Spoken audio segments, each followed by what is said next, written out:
Hey everyone, welcome back to the Taylor Compound. Today I am joined by Becca and Madison. I guess I can say always joined. Today I think we're also going to have Natalie pop in again for a guest kind of production. Guest appearance cameo. Guest appearance and cameo. And so that is my teenage daughter. And so today we're talking all about the U.S. Virgin Islands, which is one of our favorite places to go. We've visited somewhere maybe like 6 or 7 times. We've been there. It's a great place to relax. But as you know, we're on this U.S. National Park journey. We've visited 54 of 63 national parks.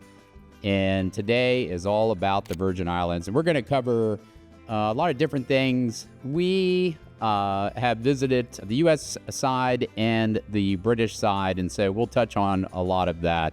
Before we get into this, Becca, if you want to hit us off with some facts, please. First off, did you know that the park protects more than 2/3 of the entire island of St. John? And it's not just the land, it also covers about 5,650 acres of underwater habitats too, like coral reefs and seagrass beds. It was actually established in 1956, making it one of the first national parks to protect both land and the sea. And the park's beaches, like Trunk Bay and Cinnamon Bay, are ranked amongst the most beautiful beaches in the world. Plus, St. John's also home to historic ruins, hiking trails, and tons of wildlife, from sea turtles to wild donkeys.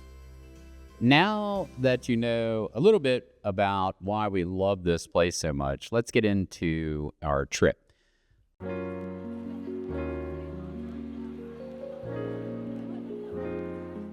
Before we headed over to St. John, which is where the majority of the national park is, we spent some time driving around St. Thomas, which is where you fly into when you're visiting the U.S.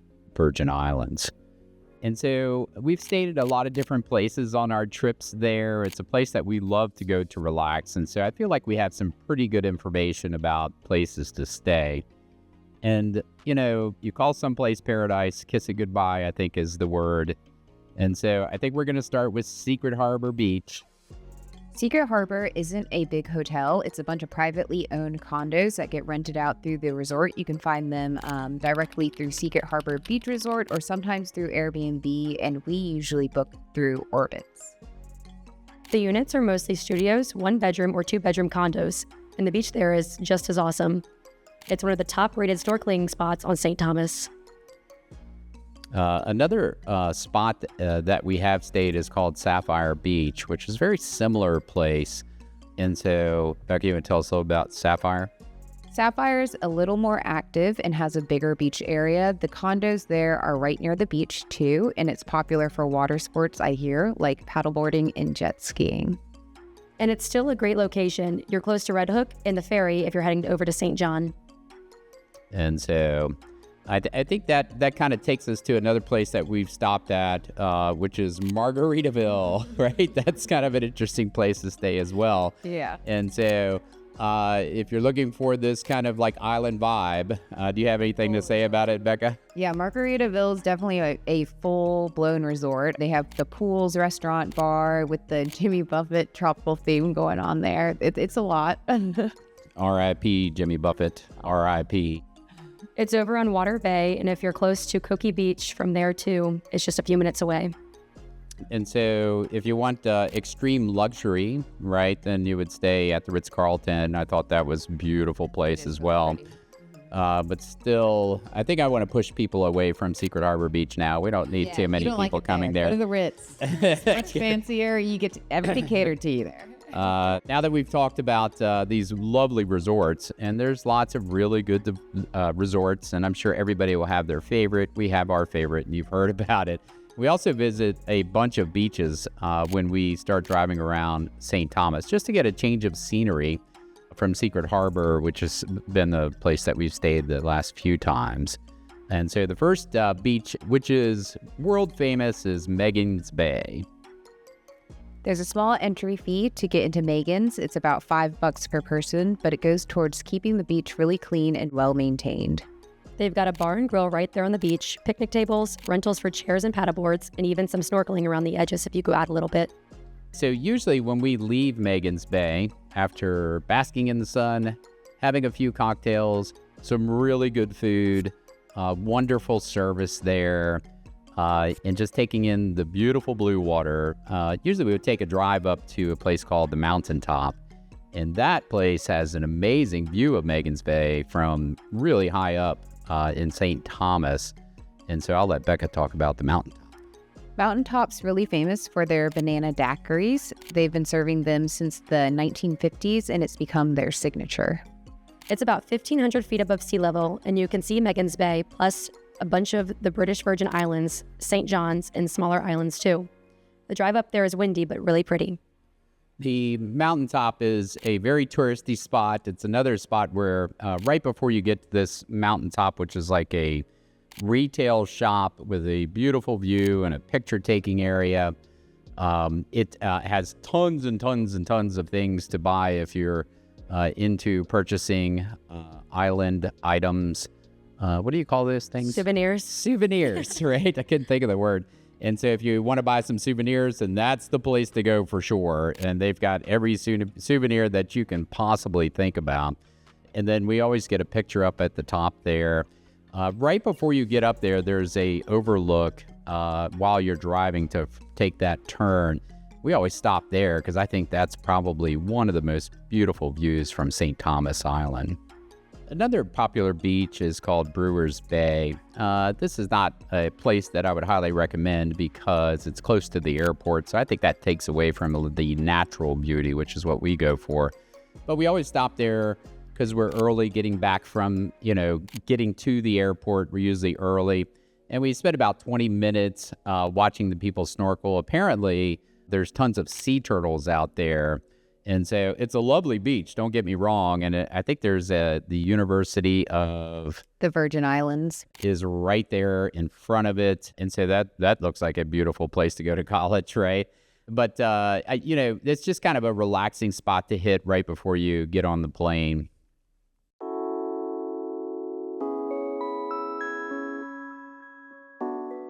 After finishing up on St. Thomas, it was time to head over to St. John, and we've actually gotten there a couple different ways over a few different trips.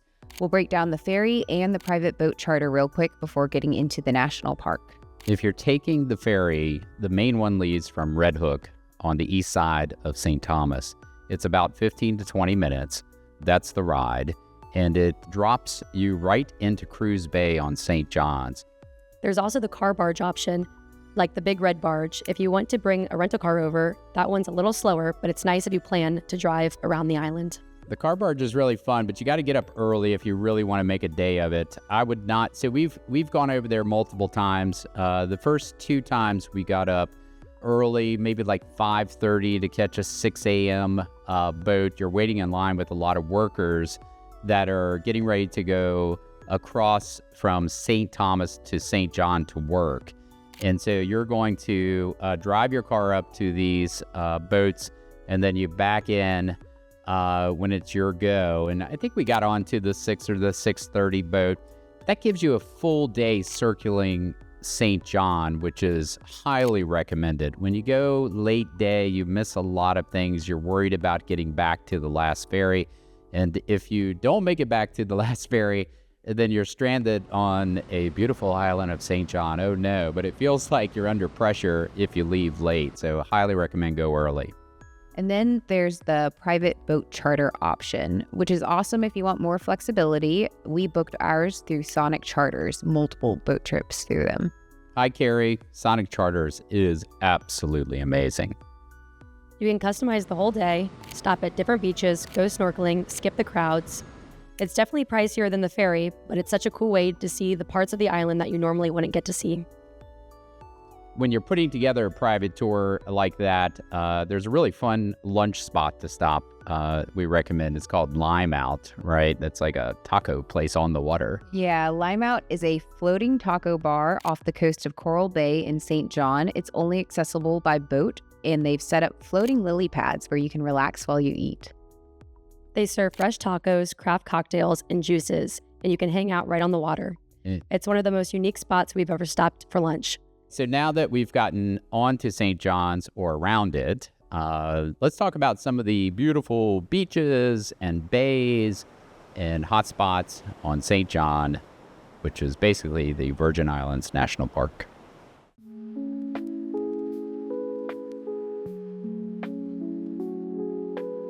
Virgin Islands National Park protects a rare mix of tropical ecosystems, from dry forests and mangroves to coral reefs and seagrass beds, all set on volcanic islands that rose from the sea millions of years ago.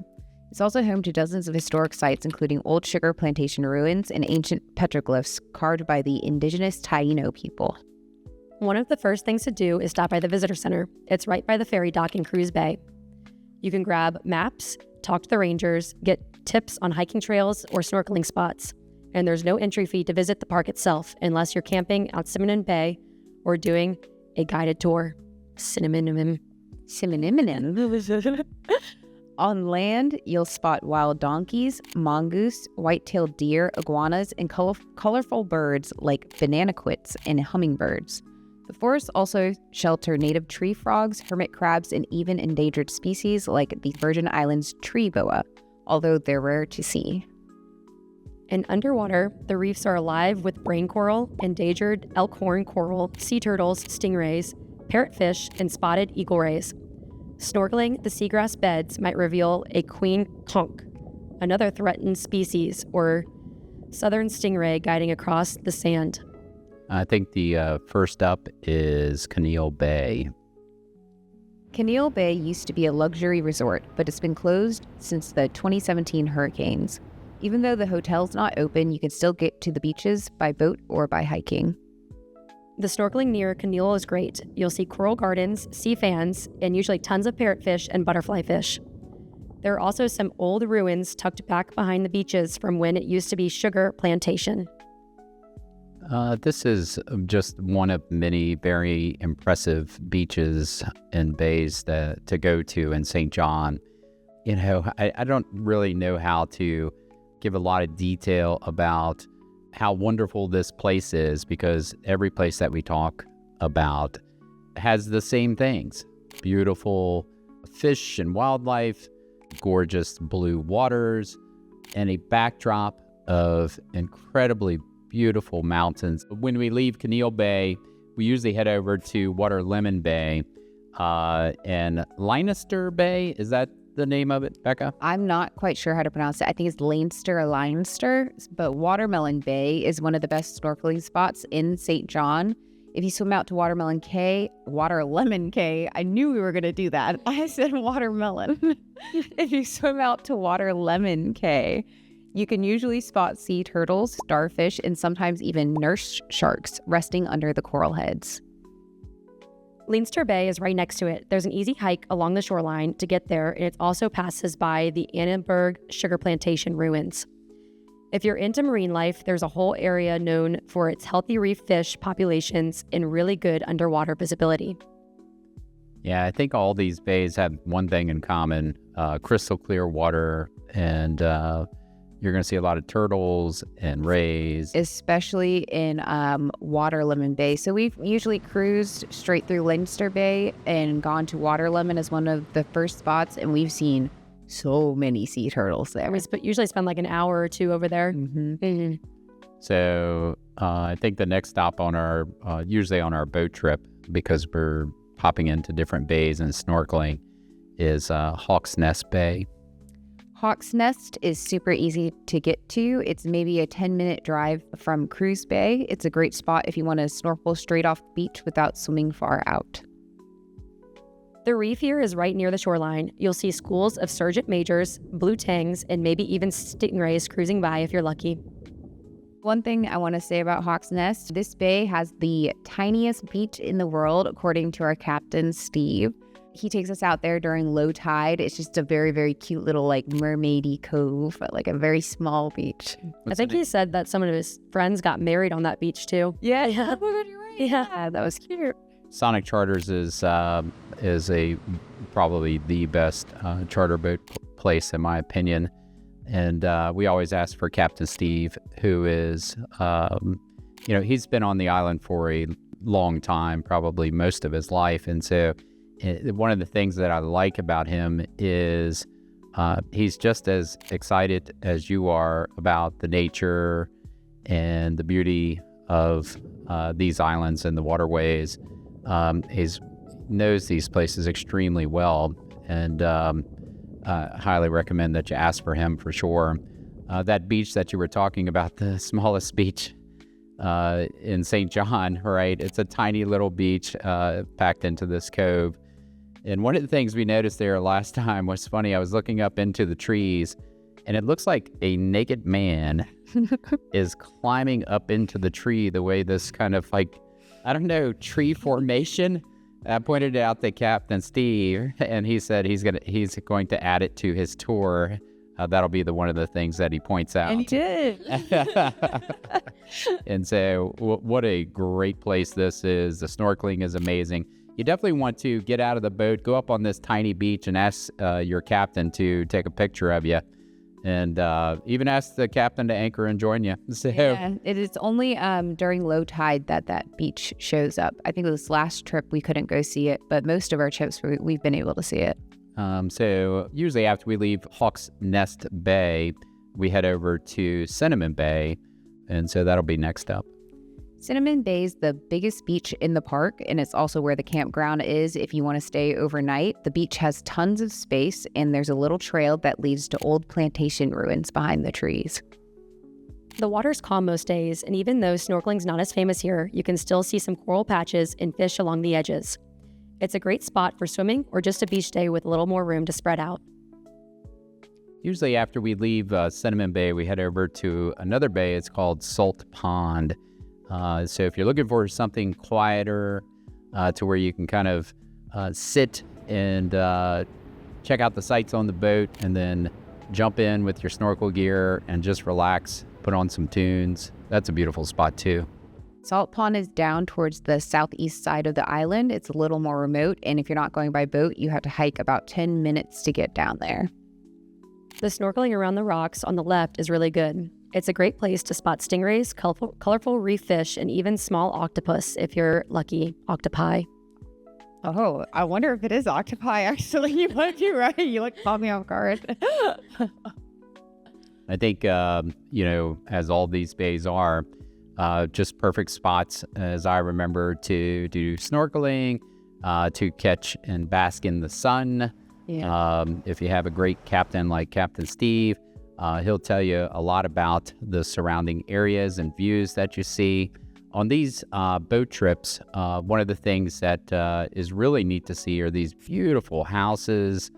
You pass by gorgeous boats. Captain Steve knows a lot about these things. He can tell you where some of the stars live. If he sees a boat that might be owned by a popular celebrity, he'll point those things out as well. It's just, this makes for such a great day. We like to do it by water. We have done it driving around, St. John. And that is a wonderful way to visit this as well. But I would highly recommend to do both.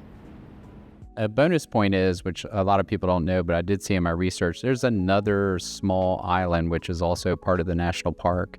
Do you know the name of that? Are we supposed? Is this a trick question? I'm getting nervous. I didn't know how we were getting tested. I gotta look it up. What? You need the answer key? What's the name? Cheating. Island, not St. John, which is part of the It's not. Islands National Park. St. Croix's too far away, right? What is it? Name of that, Becca, since I was quizzing you there, is called Hassel Island, right? And so that is, it's located in the harbor of St. Thomas. It's not far from Charlotte-Amalie, and it's part of the Virgin Islands National Park. It's a very small island. I don't think we've ever visited it, right? It doesn't sound familiar at all to me. Yeah, because I don't think we've gone that way by boat. But if you're looking to see every inch of the national park, then you should stop by that island, I guess. Yeah. Next trip. Yeah, Next we trip, should. for sure. We should hit it up. I like it.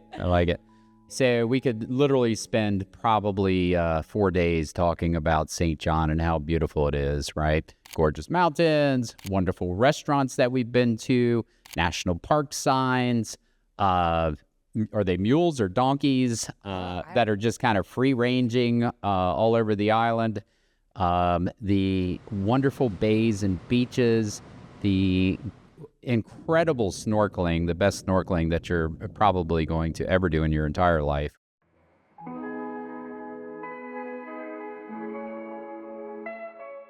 I want to save some space because if you're heading to the Virgin Islands National Park, I think it's important to see as much as you possibly can. And so we like to go over to the BVIs, the British Virgin Islands, and that is a boat trip. And of course, we use our same boat company, which is what, Becca? Sonic Charter. So the customs office where they drop you off at is at Great Harbor. It's a short walk to a handful of beach bars and restaurants. One of the ones that we always stop at the very end of this strip is called Foxy's Tamarind Bar. It's one of the oldest and most famous beach bars in the BVIs, and it's been around since the 60s, which I did not know. Great Harbor's got a relaxed stretch of beach, a few small shops, and a handful of bars, including Foxy's and Corsairs, which is another great spot if you want to drink while you wait. Sometimes you'll even catch live music playing depending on the time of day. So this is an interesting stop. Your captain will ask for your passports. He'll place those in a box, and then there's a fee. I think the fee was $75 per person. He'll collect that. And then, you know, the nice part, I know Captain Steve does this, I don't know what other captains do, is that he'll let you get off the boat. He goes into customs. He starts to process, you know, that we're in the British Virgin Islands, and we get to visit this island. But Foxy's is a great place, and I want to say that you get a cocktail there. There's a beautiful shop behind there with really classy gear for like swimsuits and hats and, you know, a lot of kind of island fashion that I like to stop at. I've gotten a couple bathing suits there. I picked up a couple hats. And so that's kind of a neat place. The other thing last time that I remember is there were some wild horses out there. And you know, anytime we've ridden horses on a John's a horse whisperer. we've ridden horses in the Cayman Islands into the water, which that was fascinating. But anytime you see a wild horse, or I'm assuming that it was wild, nobody was with it, near blue water and mountains, it's very it's a breathtaking thing to witness. And so I went up and started petting the horse, and that was a nice moment for me on this trip for sure. Last time we were there, also Madison, you might have something funny to say about the Corsairs bar. Yeah, Corsairs is the bar with the chairs that have the big butts. So when you sit in it, you look like I have these giant butts with these weird thongs on. And like lower back tattoos, all sorts yes, of yeah. It's a very classy place, right? Honestly, actually, the service is amazing there. It's definitely a cute stop. You can get some quirky island pictures, right? But yeah, and then we stopped a couple times we've been in there. Because it's morning time, we usually get breakfast, and I don't know if you remember the shop, but did you get something? Yeah, it was right next to Corsairs. I don't remember the name of it, but I got a egg and cheese, and it was delicious. After we leave Great Harbor, we head over to White Bay, and this place is just crazy. It's got tons of boats there and bars, and I'll let Becca talk about that a little bit. White Bay is known for its wide stretch of white sand and shallow turquoise water. It's home to the Soggy Dollar Bar, where the painkiller cocktail was created. The beach has several beach bars and small restaurants, and most visitors swim in from the anchored boats because there is no large dock. While you're at White Bay, so you'll get off the boat, and then one of our favorite places to kind of swim into is Hendo's Hideout. Hendo's is an open-air beach restaurant and bar with great food, a laid-back atmosphere, and beautiful views right over the sand and water. It's a little quieter than some of the other beach bars. It's a perfect place to grab some lunch and relax for a while. So definitely what you said, Becca, the food there is fantastic. The service there is incredible. The view from this bar is one of the best views, I think, in all of our trips on the water, because there's so many boats that are out in front of you in this crystal blue water, and obviously the mountains and stuff. But, you know, some of the boats that roll into these places are just spectacular, right? Decked out. Huge. Super decked out, and there's a fortune floating in front of you, right? And so it's kind of neat to watch those types of things. So that's my memory. I love to take pictures along this beach. Yeah, get the sesame noodle salad if you're vegetarian. That was like the best thing I've ever eaten. I don't know if I was just super hungry that day, but it was so good. I think I got the burrito tacos, and those were, sorry if I butchered that, but those were phenomenal. Yeah. Before we left Jost Van Dyke, we made a quick stop at one of the coolest little spots in the BVI's, Sandy Spit. Sandy Spit is a tiny uninhabited island. It's just a patch of white sand and a few palm trees surrounded by shallow turquoise water. It's part of the BVI National Parks Trust and is sometimes used as a symbol for what a deserted island looks like. The waves and tides crash from every side, and depending on the weather, it can feel like you are standing right in the middle of the ocean. You'll definitely want to be careful swimming here. The currents around the island can get strong, especially when the tides shift. What I remember about this is as we were pulling up, we were kind of circled the island, and Captain Steve was like, look at the waves over there. And these huge waves were on one side, and then it was kind of smooth on the other side. And he took us on this tiny little island. He took us around to the edge where we could actually swim in. And then you get up on this isolated tiny island, and you get pictures, and it looks amazing. We brought our friend Timmy with us. And he went out into right in the middle of those into the ocean currents. where like these big waves were coming He's like from having a child. I didn't think he was every single I was side. like, somebody, wait, where's Timmy at? He's like a toddler. Where'd Timmy Put a go? leash on him. Somebody find him. I got a bunch of pictures while he was in there, and the whole time I was taking the pictures, I was thinking, he's gonna die, and I'm gonna get that on film. Oh my gosh. And so I think I would have gone out to try to save him. I'm not sure. God bless you. From shore, be like, Timmy. I wonder if Captain Steve would try to save Timmy. I don't think so. I think he would try to save us. Yeah, I think he would. Anyways, so it made for a good picture. So thank you, Timmy. I appreciate that. Right. There's like those huge white rocks with those pink. Yeah, so I looked that up. That is pink. Oh, I should have looked up this word pronunciation first. Foraminifera.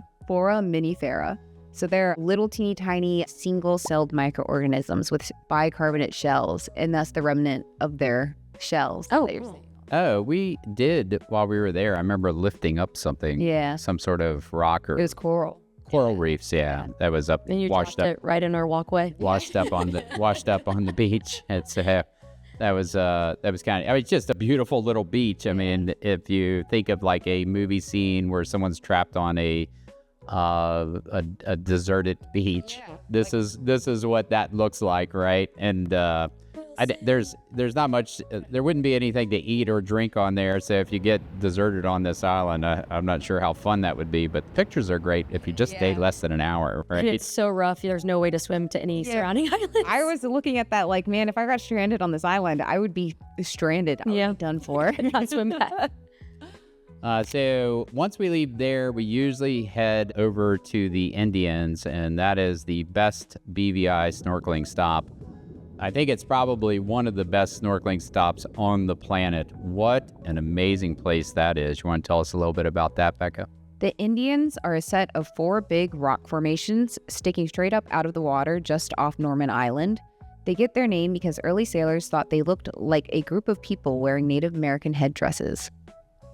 They're surrounded by coral reefs that drop around 30 to 40 feet, so you can snorkel really shallow near the rocks or go deeper around the edges. It's full of sea fans, brain coral, big schools of tangs, and grunts, and sometimes you can even see barracuda or spotted eagle rays cruising by. This is probably literally my favorite stop on all the tours around all the Virgin Islands. You feel like you're in the middle of nowhere with an outcropping of rocks, and then there's these gorgeous coral reefs that surround this outcrop of rocks. And thousands and thousands of fish, right? Of all different colors and all different sizes. And so you could spend hours there with your snorkel gear, just completely going around this outcrop of rocks. You literally forget that you're in the middle of the ocean, right? Yeah. It feels like you're on a different planet. And so there's lots of different things. I'm going to let you talk a little bit about it, Becca, and then I I may chime in with some of my memories of this place. Yeah, there's so many fish there as you're swimming throughout the whole reef. You can dive down to, like Madison said, 30, 40 feet if you can get down there. I think the most that I've gone is probably about 20, 25 feet down. Or you can go up closer towards the surface, closer to the reef, and you're literally at some points only like a foot or 2 feet above the reef. And then you can dive back down. There's also a really cool, actually several underwater caves, but one of them is pretty easy to get down into because it's only maybe how deep about Easy for you because you swim like a fish. And I would say you have to dive down at least 12 feet before you hit the cave. And there's huge fish in that cave. Yeah. It is crazy looking. And then you go out on the other side. And remember, this is not diving with diving gear. We are snorkeling. And so you got to hold your breath to go down there. Yeah. But I think you do it the best for sure. Yeah, I think I got some good video of you. And then we saw some sea urchins in there too. It's like you're swimming in an aquarium. There's so many fish. It's like a whole different world you're on. Yeah. I always make Captain Steve get out. Don't make him, but I ask him to get out of the boat. And then he always joins us for snorkeling in a lot of these spots. And he moves like a fish, right? Yeah, Captain Steve. He's no like joke. A mer person. He's a seal. He's a mer person. And so he usually, finds these huge fish and then he'll give us the GoPro and say, follow me. And, so we can't follow him. He just swims so well. But he'll go down deep and kind of follow these, and then he'll take our GoPro and take pictures and stuff. And so that's really neat to watch for me. Yeah. I use trying to follow Captain Steve as he dives down as a physical challenge.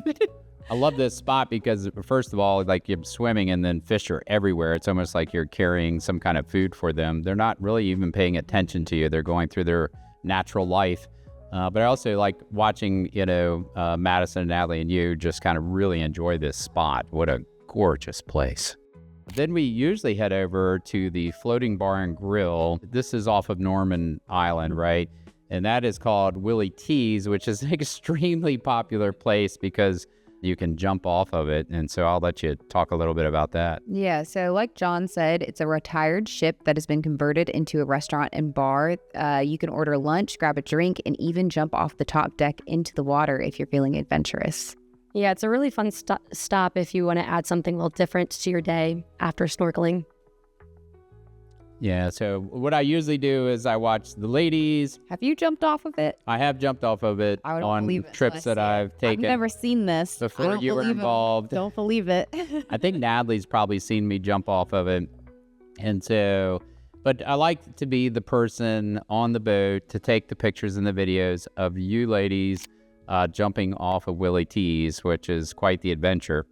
And it's, it's weird. You guys seem to do it easily, but I remember when I was up there, I was like, maybe it's 10 or 12 feet jump. And I was like, this looks really high, right?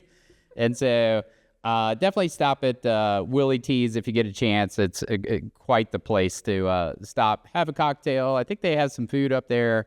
And then you get to go to the top of the boat and then jump off this 10 or 12 foot area into this beautiful ocean, right? We are at the part of the Taylor Compound show where we are blessed that my teenage daughter, who is graduating this year, actually joins us because she joins us on all these trips. I think she's been to many of these parks with us. And so I wanted to chat with her a little bit about her experience of the U.S. Virgin Islands and the British Virgin Islands and some of the places that she liked to stay. Everybody say hi to the Natalie. Hello.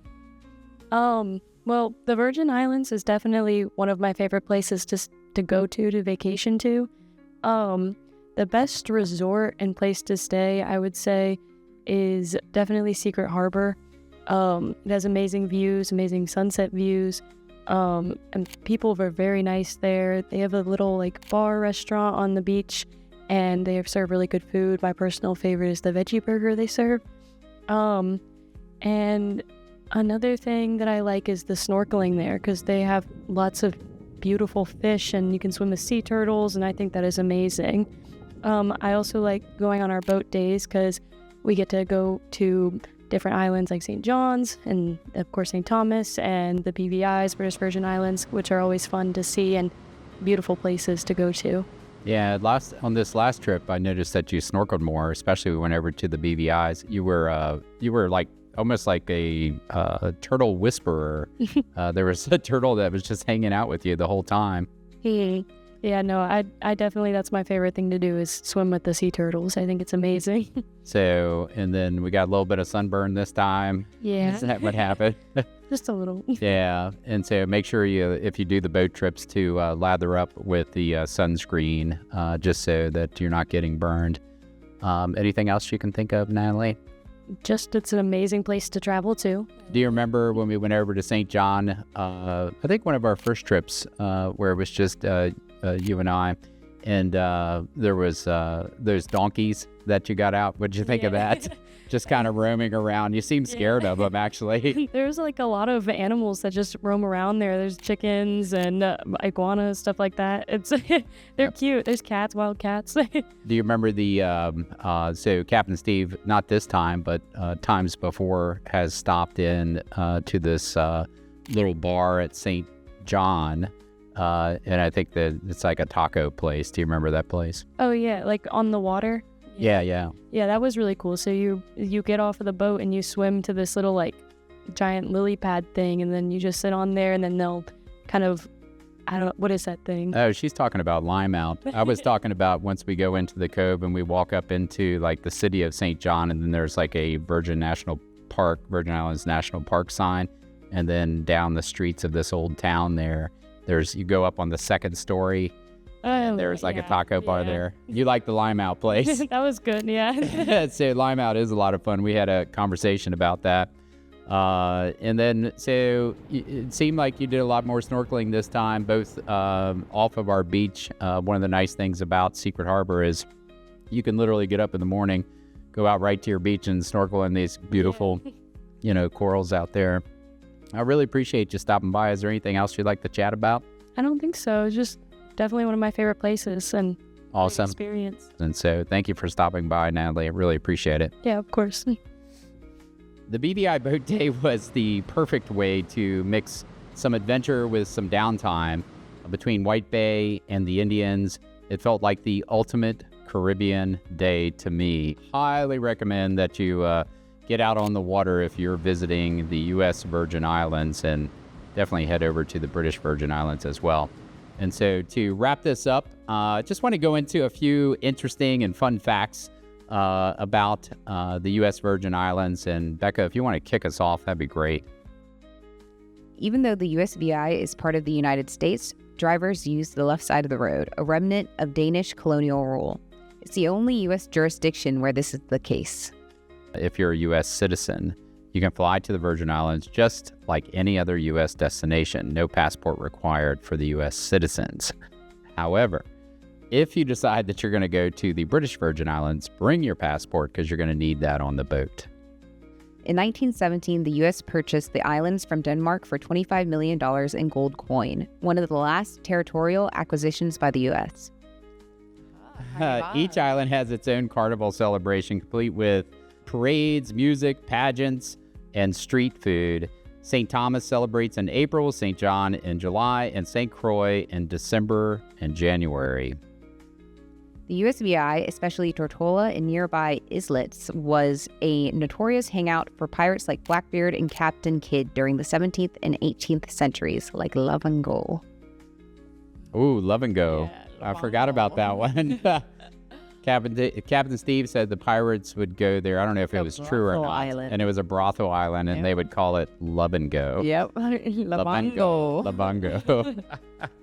St. Thomas is home to St. Thomas Synagogue, built in 1833, known for its sand-covered floors and Sephardic. I'm assuming. Jewish heritage. I'm sorry to the Jewish people if I really botched that one. Oh, one of the things that we did this trip, because it was Easter, Natalie goes to church every Sunday, and so she was asking if we could hit a church, for Easter. And, we were out on a boat day, and Captain Steve pulled into St. John, and we went to this historic church that was built in 1723. I might be wrong with the number there, but it was a wonderful experience. A lot of the locals were there, and so we went in and saw some of the service, said Happy Easter, and jumped back on the boat. That was a nice Easter stop for sure. The Virgin Islands are steeped in rum history. Brands like, is it Cruzan rum? Cruzan. Yeah, from St. Croix have been distilled there for 250 years, and you can tour their facilities. Yeah, we've never done that. Yeah, maybe on our next trip. Yeah. To close this out, I want to thank Madison and Becca and the Natalie for joining in on this show here at the Taylor Compound. We hope that you tune in to check out our adventures and some of these fun facts and tips about these adventures. We really hope to inspire people to visit the national parks, leave no trace, right? And until next time, keep exploring.